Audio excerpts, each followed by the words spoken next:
కరీంనగర్ పట్టణంలో జ్యోతినగర్ కాలనీలో వేయించేసి ఉన్నటువంటి వెంకటాద్రి క్షేత్రం శ్రీ మహాలక్ష్మి గోదాదేవి సమేత శ్రీ వెంకటేశ్వర స్వామివారి యొక్క దేవాలయం నిర్మించి 5 సంవత్సరాలు అవుతూ ఉన్నది.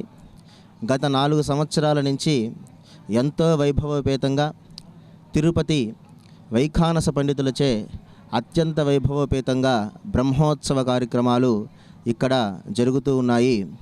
ఇలాంటి సందర్భంలోనే ఈ సంవత్సరం క్రోధినామ సంవత్సరంలో స్వామివారికి జ్యేష్ఠ మాసంలో జరిగేటటువంటి యొక్క బ్రహ్మోత్సవం ప్రారంభమై జరుగుతూ ఉన్నవి.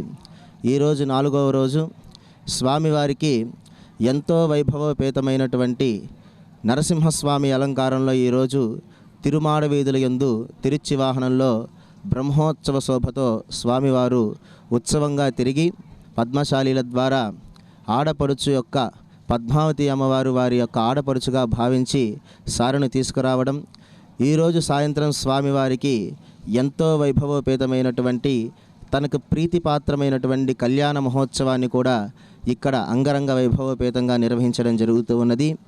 ఈ బ్రహ్మోత్సవాలలో కరీంనగర్ పట్టణ వాసులందరూ కూడా స్వామివారి యొక్క దేవాలయానికి విచ్చేసి ఈ యొక్క బ్రహ్మోత్సవ శోభలో మీరందరూ కూడా పాలు పంచుకొని స్వామివారి యొక్క దివ్యమైనటువంటి అనుగ్రహానికి పాత్రలు కాగలరు. అలాగే ఈ యొక్క వెంకటాద్రి క్షేత్రానికి భక్తులు ఎంతో హితోధికమైనటువంటి ధనకనక వస్తువాహనాలతో స్వామివారికి సమర్పించి ఈ యొక్క దేవాలయ అభివృద్ధిలో కూడా మీ అందరూ కూడా పాలు పంచుకొని స్వామివారి యొక్క దివ్యమైనటువంటి కృపా కటాక్షాలు మీరు అందరూ కూడా పొందాలని తెలియజేస్తున్నాం.